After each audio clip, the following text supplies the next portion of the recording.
querido presidente del excelentísimo Ateneo de Sevilla, respetado y querido compañero vicepresidente segundo del RICOMS, demás personas, amigos y compañeros que están hoy presentes para escuchar algo que aparentemente es una novedad, pero que en realidad debía de ser una cosa común. El título de la conferencia es muy sugestivo. ¿Hay poesía en el Quijote? Bueno, desde hace muchos años un servidor leía el Quijote y era curioso porque desde su publicación en 1605, con el intermedio que hubo, la aparición del Quijote de Avellaneda, que ya por fin se sabe quién se escondía detrás del Quijote de Avellaneda, pero no es el tema de hoy, porque entonces me extendería demasiado, llegó la segunda parte del ingenioso Hidalgo. Se publicó en 1615, es decir, ahora hemos cumplido 400 años desde entonces, cuando vio la luz esta segunda parte del Quijote. Se han publicado, curiosamente, después de la Biblia, es el libro más publicado, el libro más vendido. Otra cosa es que sea el libro, porque muchos, ese libro que nace en Sevilla, esa Sevilla que ha inspirado a Lope de Vega, a Tirso, a Montañés, a Velázquez, pues tenía que inspirar también a Cervantes, aunque su vida en Sevilla no fue casualmente un de rosa. Ya sabéis que estuvo en la cárcel. Y hay quien dice que el Quijote lo escribió en la cárcel. Perdón, pero no puedo creérmelo. Las condiciones de las cárceles de entonces eran verdaderamente infrahumanas. ¿Y cómo iba a disponer él de un sitio, del silencio, de la luz, de las plumas de aquel entonces, los cáñamos, de la tinta del papel? Pero bueno, insisto, tampoco es el tema de esta noche. Vamos a dejarlo allí, apartado, para seguir diciendo que es un libro importantísimo, porque en él vamos a tener dos cosas para basarnos en un estudio de verdad profundo. Primero, Cervantes hace la comparación, el trance entre la utopía y el cosmos real. Segundo, el enfrentamiento entre dos mundos que se toleran y que al final se intercambian. Acordaros que al final el Quijote dice que él estaba loco, que era mentira, su vida era una mentira grande, y Sancho le dice que no, que las balas eran producto de la verdad. Curioso, ¿no? Es una obra llena de cadencia y armonía. Y hay otro detalle importante en la vida de Cervantes. Ya veréis un libro en el cual, al menos el autor, cree demostrar de manera fehaciente que Cervantes era un judío converso. Lo cierto es que Cervantes se adelanta mucho a su época, poniendo la visión del cosmos, la visión del mundo real, en ojos de un loco. Y lo hace con una escritura verdadero de ley, porque todo lo que hay en el Quijote, historia, humor, cinismo, sátiras, lo hace con gracejo y con una verisimilitud increíble. El Quijote de Avellaneda también es que lo he mencionado antes, es una pausa curiosa entre la y segunda publicación del Quijote. Y Cervantes no conocía la existencia. Hay quien dice por allí que Cervantes la conocía. No, él no conocía la existencia, al menos según los papeles y según los datos que tenemos, que no conocía la existencia de este Quijote. La conoció cuando ya estaba en el mercado y por eso se decide a escribir la segunda parte. Aquí tiene una traducción al francés. En realidad, como decía antes, el libro es el más traducido, más vendido después de la Biblia. Del Quijote hay publicaciones, todas las que quieran. Y casualmente, La segunda parte, a la que he hecho referencia, cambia el estilo. Si tenéis la curiosidad de leerlo y la fuerza de voluntad, porque es verdad, es difícil leer el Quijote. Ahora ha salido una edición que está puesta a la altura del habla nuestro, de la forma de hablar actual, y ya entonces su lectura se hace más fácil, ¿no? Pero lo cierto es que los dos libros son otra cosa, fuera del mundo de la literatura, algo que va más allá de la humana comprensión. Cervantes, al que tenemos como un singular representante de la literatura universal, precursor de la lírica española, hablaba en verso. Hizo del Quijote, para ella, para la lírica, un espacio cultural donde se recoge, primero, la máxima expresión del humanismo, segundo, la defensa de los valores esenciales del ser, incluyendo en sus páginas los géneros líricos entonces, literarios, existentes. La lengua española, señores, en ese momento había tomado la madurez necesaria y por eso él puede escribir esta obra. Una obra que nace entre las influencias culturales del renacentismo y del barroquismo. Un espejo, en definitiva. El Quijote es un espejo en el que vemos el esplendor literario de una época, así como una difícil situación económica y social que había entonces. Me atrevería a decir que el Quijote es la última novela de caballería y la primera novela moderna, la mayor obra literaria en cuanto a creatividad se refiere en nuestro idioma. Pero, fijaros, aparte de lo que he mencionado, qué curioso es. Antonio Mingote ilustró un Quijote de la Mancha. Mortadelo y Filemón también protagonizaron, ¿no?, un Quijote de la Mancha. Cantinflas no una, sino dos veces. La primera con Fernando Fernán Gómez en el papel de Don Quijote, en el papel de Sancho. Pero también hizo una parodia allí en México que se llamó Un Quijote sin manchas. Eloy Caballero, un estudioso del tema del esoterismo, publicó un libro, Ciencia y Magia, Religión en el Quijote. Porque en el Quijote, señores, se ha buscado de todo, porque tiene de todo. Santiago Postiguillo, en la noche que Frankenstein leyó el Quijote. Y es que el Quijote y su idea de la virtud, en este libro que es curiosísimo, también es un ensayo, también pesado de leer, la verdad. Aquí el autor ha intentado vincular la historia, el pensamiento y la literatura mediante una estructura ordenada que pone de relieve el papel que un crítico clásico puede tener en la elaboración narrativa aurisecular. Pero también los psiquiatras han escrito muchos libros y uno de ellos es nuestro querido profesor que estuvo aquí en Sevilla y fue maestro de lo que está presente, don Francisco Alonso Fernández. Ha escrito, como digo, varios libros. El Quijote y su laberinto vital. En ese libro establece la falsa identificación de sí mismo que tiene el Quijote y pone 3 niveles en su problema mental: la realidad, el espíritu y el mito, porque le encumbra a Sancho. Y otra cosa, señores, los que hemos sido médicos en ejercicio y algunos que todavía ejercemos un poquito, es el que primero plantea, al menos que yo sepa, de una manera tácita, que se pueden curar de sus enfermedades por la fiebre. Es la piroterapia. Pues el que termina diciendo don Francisco Alonso Fernández, de una grandeza moral, filosófica y literaria sin igual. Pero aquí no termina la cosa. El Quijote lo han escrito hasta en esperanto. Cuando decía de traducción, ya comprenderéis que un libro que se traduce al esperanto pues debe tener alguna cosa.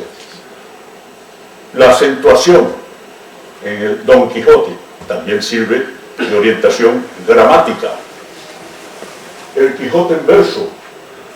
Y fijaros cómo Enrique del Pino comienza diciendo, en verso ya: digo pues que en un lugar de la Mancha, en un paraje de mucho campo y paisaje, cuyo nombre no he de dar, pues no quiero recordar semejante fantasía, no ha mucho que vivía un hidalgo caballero.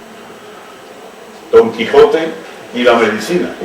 Si supierais la serie de remedios de aquel entonces, la manera de curar a las personas que tenían los médicos y descritas en el Quijote, es increíble, muy largo. Necesitaríamos otra conferencia, y estoy no sé si podré algún día poder compilar todo lo que hay de medicina en el Quijote. La cocina, también hay fórmulas de culinaria que son vigentes todavía, que en muchos restaurantes de La Mancha y muchos restaurantes de España y de Sudamérica se nos ponen platos que están descritos en el Quijote. Pero otra cosa que llama la atención, los enanos. Pocos libros existen en la literatura actual que mencionen tanto a los enanos. Fijaros, acompañados de hermosas dueñas, enanos volando en un dragón, enanos que portan redomas de agua que curan todas las heridas. El guerrero queda sano de sus llagas y heridas. Hay enanos portadores de plantas, milagrosamente curativas, enanos que entre almenas tocan trompeta a la llegada de los caballeros a los castillos, y hasta un diccionario del Quijote para aquellos que tengan la suficiente paciencia de sentarse con el Quijote en la derecha y en la mano del diccionario a descifrar el Quijote. Pero hay otro Quijote que Francisco Rodríguez Marín hizo en 1911. Es un escrito muy simpático al respecto de cómo la literatura de Cervantes, basado en el Quijote, había influenciado en los textos de poetas y de escritores hispanoamericanos. Esto ocurrió en Madrid, en el Centro de Cultura Hispánica, durante los días de 10 y 17 de marzo de 1911. Os daré un apunte de Rodríguez Marín, de Francisco Marín. Él fue el autor de la teoría de que en el Quijote había un andalucismo no al 50, sino al 100%. Pero nuestro amado Ateneo se incorpora a todo lo que se dice del Quijote. ¿Cómo? Cuando se muere Cervantes, años después, en 1916, años después de haberse muerto, el Ateneo organiza unas actividades entre las cuales descolla la constitución de un álbum cervantino, en las cuales estaba nada más y nada menos que Blanca de los Ríos, y el director de los Juegos Florales fue Francisco Rodríguez Marín. Pero es más, como veis, aquí está un discurso que dio nada más y nada menos que don José María Izquierdo para la apertura del curso escolar en Constantino. No puedo resistirme a leeros la definición que hace José María Izquierdo. Él dice que la historia y la locura y el brevario es el brevario de la cordura en el Quijote. Que el Quijote es el poema de la realidad soñada o sentida, donde realmente se reveló como poeta por esencia Cervantes. Presencia y potencia, que fue la base del ideal para toda la poesía que hay en el Quijote.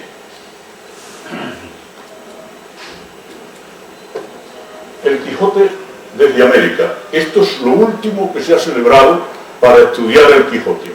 Se celebró en Arequipa, Perú, este año, con el patrocinio de la Universidad de Navarra, porque en 2005 se había organizado un simposio en Puebla, en México, y quedaron tan satisfechos de los estudios que se habían realizado que dijeron que tenía que hacerse otro simposio con esta fecha, 2015. Es lo último que hay sobre el Quijote. Pero ustedes me dirán, ¿qué hace aquí este señor? Pues muy sencillo. En Venezuela nació un señor en la ciudad de Mérida el 31 de mayo 60, un señor que fue catedrático de Historia Universal, periodista, escritor y poeta, que se atrevió a escribir un Quijote con ese título: Don Quijote en América. Don Quijote anda en bicicleta por Venezuela, Don Quijote monta en globo, y una copia autorizada, lógicamente, que le haré entrega después a mi querido vocal de los médicos jubilados, para que la tenga como recuerdo de esta noche. Es curiosísimo este Quijote, y lo traigo para que sepáis que también en América se ha escrito un Quijote. Más bueno, pero se ha escrito. Pero lo que decía del judío converso y del autor lo tenéis aquí. Santiago Trancón Pérez insiste en que presenta datos, presenta escritos, según él, ineludibles, otra cosa que después cada uno lo lea y lo interpreta como, sobre el origen judío converso del Quijote, de Cervantes. Y ahora vamos a entrar cada vez más en materia. El viaje del Parnaso está considerado como una de las grandes obras poéticas universales. ¿Quién la escribió? Miguel de Cervantes. Y yo pregunto por silogismo, si un hombre escribe una cosa como Viaje del Parnaso, después escribe la segunda parte del Quijote, si por esta obra se le considera un gran poeta, ¿por qué razón no se le considera como poeta por su buena poesía en el Quijote? Hay una afirmación de Vicente Alde, que semipoeta es un escritor que carece de la técnica y los recursos necesarios para componer versos, pero su vocación para escribir poemas es muy fuerte. Esto tiene relación con lo que veremos después. Esto, por ejemplo, nos relata, este chiste de Jorge, nos relata lo que pasa actualmente con el Quijote. Él pregunta, ¿qué lees? Un chaval joven. Ella, el Quijote, y el chaval joven pregunta, ¿de qué va? Porque hay una ignorancia del Quijote grandísima. ¿Cuántos han preparado en las poesías de los millones que han leído? Oh. Y estoy seguro que Cervantes amó la poesía. ¿Por qué? Porque solamente una persona que diga esto puede ser poeta. Aunque la poesía es ciencia menos útil que deleitable, no es de las que suelen deshonrar a quien la posee. La poesía, a mi parecer, es como una doncella tierna y de poca edad, y en todo extremo hermosa, a quien tienen cuidado de enriquecer, pulir y adornar otras muchas doncellas, que son todas las otras ciencias, y que ella se ha de servir de todas, y todas se han de autorizar con ellas. El Quijote y la poética es un libro publicado por Félix Martínez Bonatti, un libro interesantísimo donde nos plantea la exegética del Quijote. Es de verdad un libro interesante, sobre todo porque ¿dónde se situó la novela? ¿En qué espacio? ¿En qué tiempo? ¿Bien? Y fijaros lo que dice aquí en pleno barroco jesuítico. Otra cosa importante, ¿cómo debemos ver el Quijote? Es que no existe ningún escrito que pueda llegar a los niños, que pueda llegar a los jóvenes, a los adultos, para leer el Quijote de una manera que se pueda entender perfectamente. Y por último, una de las cosas que me llamó la atención hace muchos años, y es que existe un Quijote hecho en latín macarrónico. Os digo que si podéis conseguirlo, os vais a reír, porque esto es puro. ¿Cómo surgió esta idea? Pues miren ustedes, don Ignacio Calvo, que fue después un cura de olla y manta, o manta y olla, un refrán muy antiguo, de seminarista en Toledo, cometió un error y su tutor, el director, lo castigó. Le dijo que tenía que traducirle el Quijote. A los días le dijo, tráigame usted la traducción del Quijote. Y fijaros la primera frase. Sufficit calve, jam aves garbanzus seguratus. Fue lo que le dijo el director cuando le escuchó las primeras frases del latín macarrónico. Os aconsejo que la leáis, porque vale la pena leer este latín macarrónico. Pero os digo más, si el Quijote no tiene poesía, ¿cómo es que grandes poetas, no solo de nuestra habla, pero como se trata hoy de este tema, pues no vamos a meternos con los poetas ingleses ni de otras hablas, de otros idiomas? Vamos solamente a hacer una pequeña referencia. Quevedo, por ejemplo, el testamento de Don Quijote, Rubén Darío, las ledanías de Nuestro Señor Quijote, Octavio Paz, Blas de Otero, y hay Unamuno, la vida de Don Quijote y Sancho, tremenda la cantidad de veces que nombra el Quijote en este escrito, creo que pasan de 60. Y Antonio Machado, en Los Campos de Castilla, hace un poema que es una gloria. El poema se titula La mujer manchega. De manera, amigos míos, que vuelvo a repetir, hay poesía en el Quijote, y mientras que reflexionáis, si me lo permitís, voy a tomar un poquito de agua.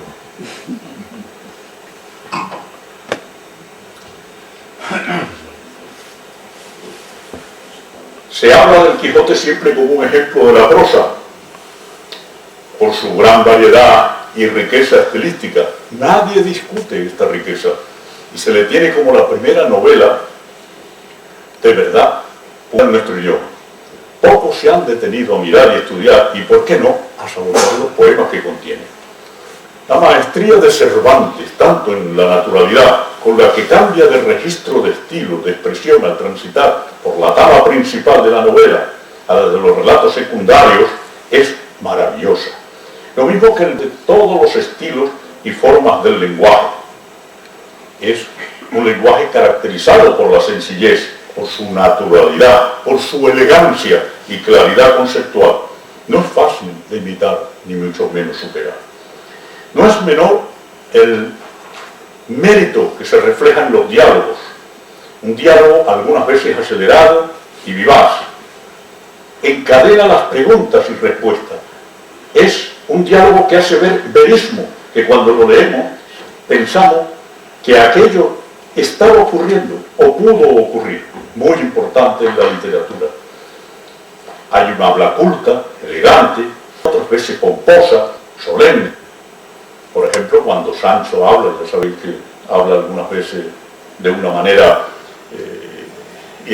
difícil de entender, ¿no? Usando refranes que llegan a cansar al mismo Don Quijote. Se lo reprocha varias veces.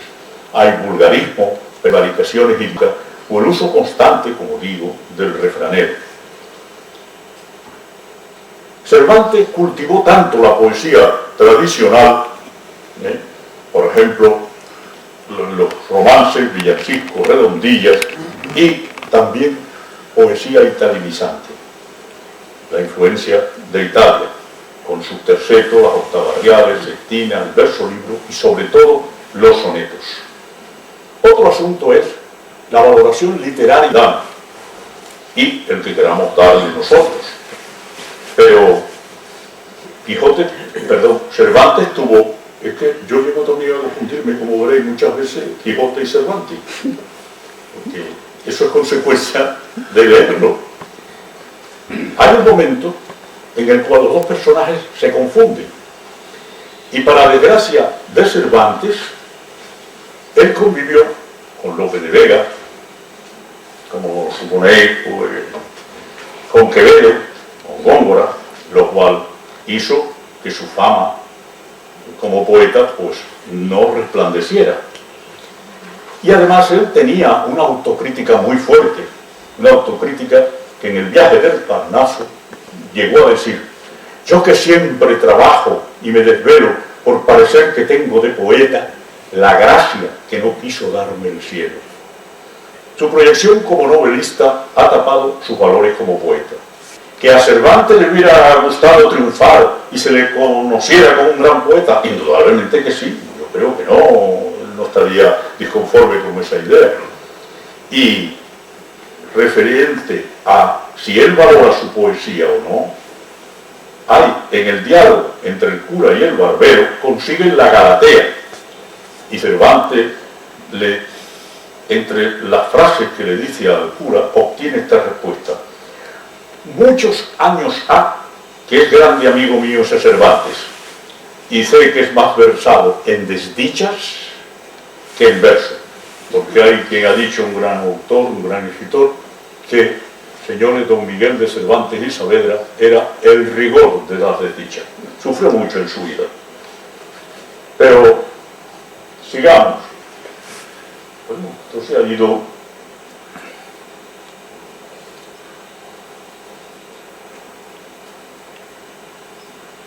Esto se ha ido.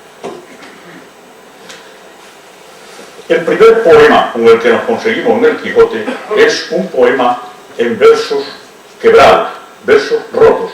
La última sílaba del verso no está, pero se imagina fácilmente. Y aquí, como os decía, hay un entronque con la idea del judío converso. ¿Sabéis quién inventó esto? Un señor que se llamó Alfonso Álvarez de Soria. Lo apodaban el Tuerto. Y aquí en Sevilla lo ejecutaron cuando estaba Cervantes, que lo conoció indudablemente, porque este fue el inventor de lo que voy a leer ahora, los poemas de cabo o de verso roto. Este hombre era cabeza bala perdida, y al final la justicia mayor de Sevilla, pasando por encima de todo, lo hizo ahorcar con 30 años. Con 30 años. Es este poema Aurganda desconocida. Es muy difícil de interpretarlo, pero voy a intentar. Si de llegarte a los buenos libros quieres fuere con lectura, no te dirá el borriquí que no pones bien los té, mas si el pan no se te cuece por ir a manos de idiota, verás de mano a vos, aún no dar una en el clavo, si bien se come más, para mostrar que son curiosos. Y en la tercera décima, son décimas las que constituyen el poema, dice Cervantes: de un noble hidalgo manché contarás las aventuras, a quien ociosa lectura transformaron la cabeza. Damas, armas, caballero, le provocaron de modo que cual Orlando furió, templado a lo enamorado, alcanzó a fuerza de bra Dulcinea del Toboso. Luego viene una serie de sonetos en elogio a las cualidades heroicas de Don Quijote, firmadas por famosos personajes protagonistas de los libros caballerescos, entre los cuales está el dedicado a Amadís de Gaula, protagonista de la más famosa novela de caballerías. Hay sonetos intercalados en elogio de Sancho, pero hay un soneto que rompe moldes y que queda grabado para siempre en la historia de la poética. Es el diálogo entre Babieca y Rocinante. Cervantes intercala en los versos diálogo, cosa muy difícil de hacer. Y nos dice Cervantes en este soneto del diálogo entre Babieca y Rocinante. Fijaros la agudeza de los tres versos finales. ¿Cómo estáis, Rocinante, tan delgado? Porque nunca se come y se trabaja. ¿Qué? Pues es de la cebada y de la paja, no me deja mi amo ni un bocado. Andad, señor, que estás muy mal criado, pues vuestra lengua de asno al amor ultraje. Asno se es desde la cuna a la mortaja. ¿Queréislo ver? Miradlo enamorado. ¿Es necedad amar? ¿No es gran imprudencia? Metafísico estáis. Es que no como. Quejaos del escudero. No es bastante. ¿Cómo me he de quejar en mi dolencia si el amo y escudero o mayordomo son tan Rosines como Rocinante? Bien. Y es poesía la célebre carta de Don Quijote a Dulcinea. Pues Pedro Salinas la definió como la mejor carta de amores de la literatura española. comienza: soberana y alta señora, el ferido de punta de ausencia y el llagado de las telas del corazón, dulcísima Dulcinea del Toboso, te envía la salud que él no tiene. Para terminar, decís: si gustares de acorrerme, tuyo soy, y si no, haz lo que te viniera en gusto, que con acabar mi vida habré satisfecho a tu crueldad y a mi deseo, tuyo hasta la muerte, el caballero de la triste figura. El epitafio de la sepultura de Crisóstomo, en octasílabos, en redondillas brazadas, en el capítulo 4, la primera parte. Yace aquí un amador, el mísero cuerpo helado, quien fue pastor de ganado, perdido por desamor, murió a manos del rigor de una esquiva hermosa ingrata, con quien su imperio dilata la tiranía de amor. Al final de la primera parte vuelve nuevo Cervantes a recurrir a este procedimiento estilístico con los poemas escritos supuestamente en los de Don Quijote, Dulcinea, Rocinante y Sancho, pero en realidad dotados de un sentido burlesco. En efecto, las guías insertadas aquí, que dice el autor haber hallado en una caja de plomo en los escombros de una ermita, son satíricas, pues se nos presentan como obra de los académicos de Argamasilla, lugar de la Mancha, ciertos estrafalarios nombres como el Moninongo, el Paniaguado, etc. Hay una intención, como digo, satírica y humorística. Aparte de la burla que hacen de la gente y del público en general, no se salvarán académicos, cenáculos literarios, etcétera, etcétera. En estas poesías glossan en tono de chanza la vida y la muerte de los personajes fundamentales. Así, en el epitafio dedicado a Don Quijote, en realidad una jocosa caricatura de epitafio se pone en solfa al personaje con versos de este tenor, no exentos de dureza: el calvatrueno que adornó a la Mancha, de más despojos que Jasón de Creta, y el que a cola dejó los amadises y en muy poquito a galaores tuvo el que hizo bailar a los bellanises. Pero ojo, una de las técnicas que inventa Cervantes es la inclusión de una novela dentro de una novela. Así lo hace con El Curioso Impertinente, magnífica novela donde los haya. Hay también en El Curioso Impertinente numerosos poemas, y uno que no me resisto a deciros es el que habla sobre la importancia de la castidad, de la virginidad femenina, cosa en aquella época muy importante. Lo hizo en redondillas abrasadas. Es de vidrio la mujer, pero no se ha de podrar, si se puede o no quebrar, porque todo podría ser. Y es más fácil el quebrarse, y no es cordura ponerse a peligro de romperse, lo que no puede soldarse. Y en esto están todos, y en razón la fundo, que si hay danaes en el mundo, hay pluvias de oro también. Usa una palabra que ya no está en el uso del castellano normal, se perdió hace mucho tiempo. Pluvias, lluvias. Y con respecto a lo que no puede soldarse, un apunte humorístico. Ya sabéis que una de las novelas más importantes en nuestro idioma se llama Picaresca, obra teatral también, hay dos versiones, La Celestina. En ella la compone Virgo, porque en aquella época la virginidad era tan tenida como algo tan sublime, tan maravilloso, que había mujeres en reparar virginidades. No puedo dejar atrás este poema en décima de versos amargos y resignados con lo que se queja Cervantes de lo difícil que es su vida. Busco en la muerte la vida, salud en la enfermedad, en la prisión libertad, en los errados salida y en el traidor lealtad. Pero mi suerte, de que jamás espero algún bien, con el cielo ha instituido, pues que lo imposible pido, lo posible, aunque no me den. Hay un epitafio, también, que no me resisto a decirlo. Aquí yace el caballero, bien molido y mal andante, quien llevó Rocinante por uno y otro sendero.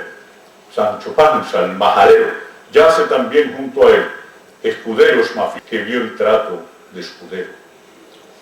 En las bodas de Camacho, en la segunda parte, estos versos, en dulcísimos conceptos, la dulcísima poesía, altos, graves y discretos, señora, el alma te envía.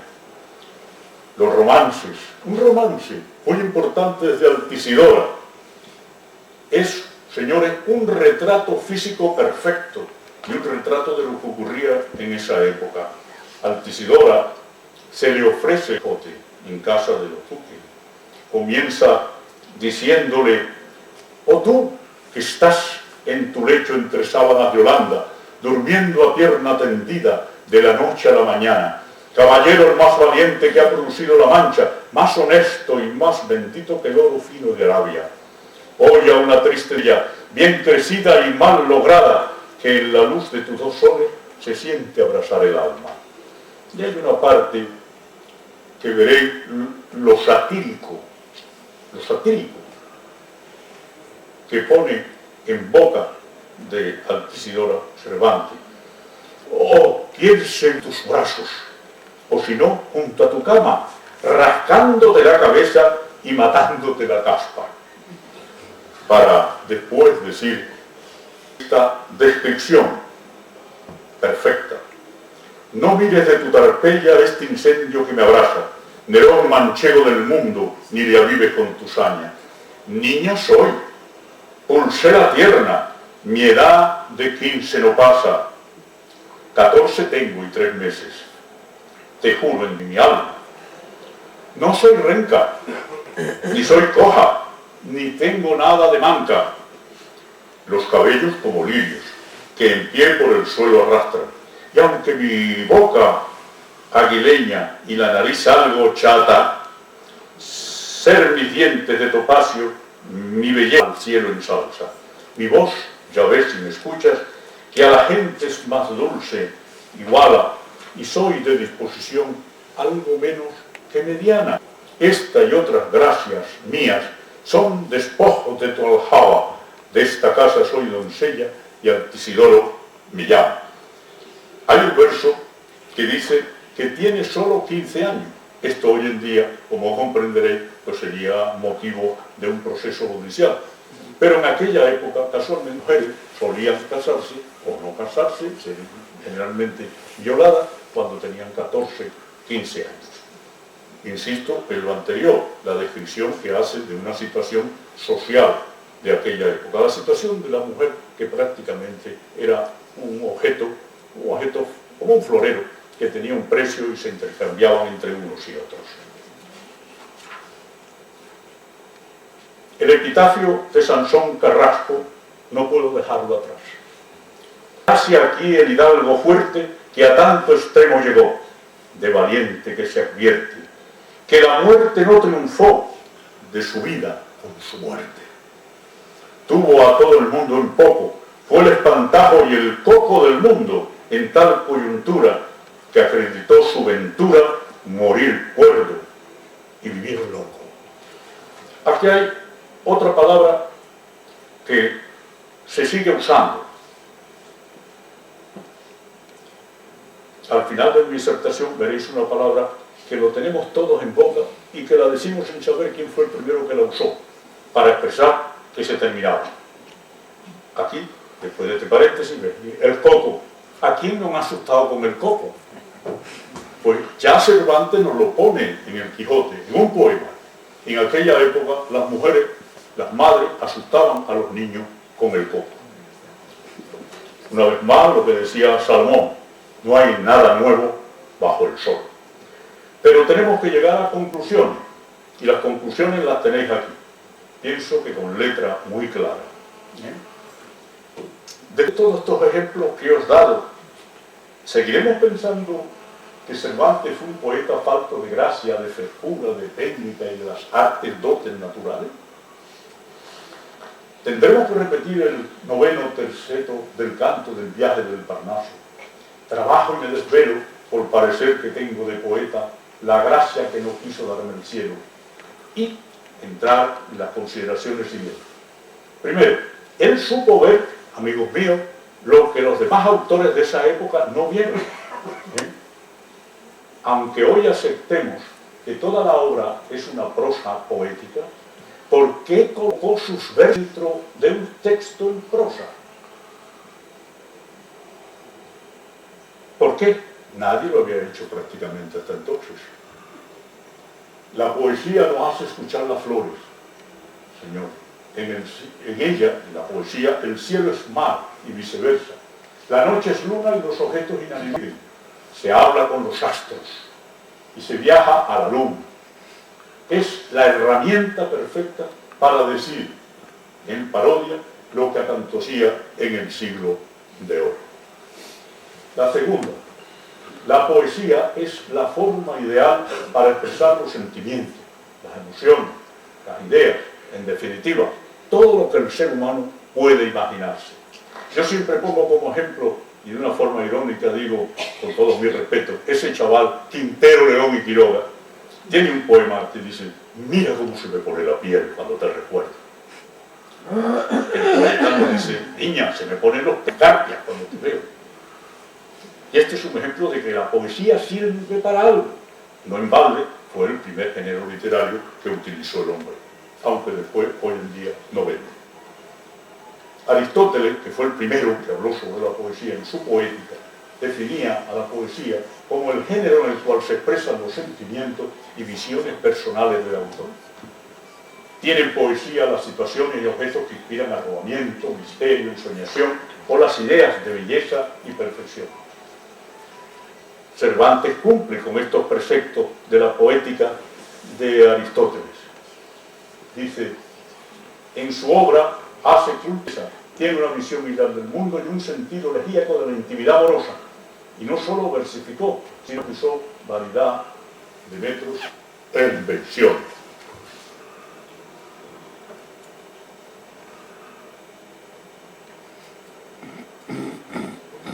Según Víctor Hugo, Cervantes tiene tres dones como poeta.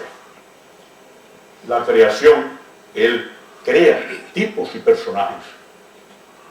El choque entre la pasión, acontecimientos, el hombre y el destino, que al fin y al cabo es el drama.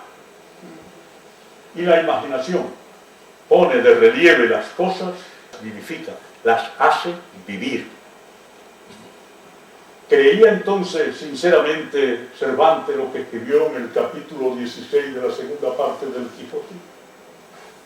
La unión, la naturaleza, las artes dotes innatas y el estudio sacarán un perfectísimo poeta. Y por lo tanto, ¿lo podemos considerar un semipoeta tal como lo definió Vicente Alexander? El Quijote educa y entretiene. Es un símbolo del pensamiento en acción. Su protagonista amaba la poesía, por eso digo que hay un momento en que se confunden los dos. La poesía es algo, dice el Quijote, a mi parecer es como una doncella tierna y de poca edad, y en todo extremo hermosa. Es una obra donde se evitan los dogmas y se huye de lo simple, donde hay poesía de verdad. En realidad, todo el ingenioso Hidalgo es un poema que espera ser leído por vosotros. Lope de Vega, su mortal enemigo en vida, años después de la muerte de Cervantes, definió su poesía de esta manera: pero su ingenio en versos de diamante, los del plomo volvió con tanta gloria que por dulces, sonoros y elegantes dieron eternidad a su memoria. Y solamente os pido que tengamos en cuenta lo siguiente, que la magna significación poética del Quijote está en todos sus personajes. en la bella manera de cantar a la naturaleza, en la ambientación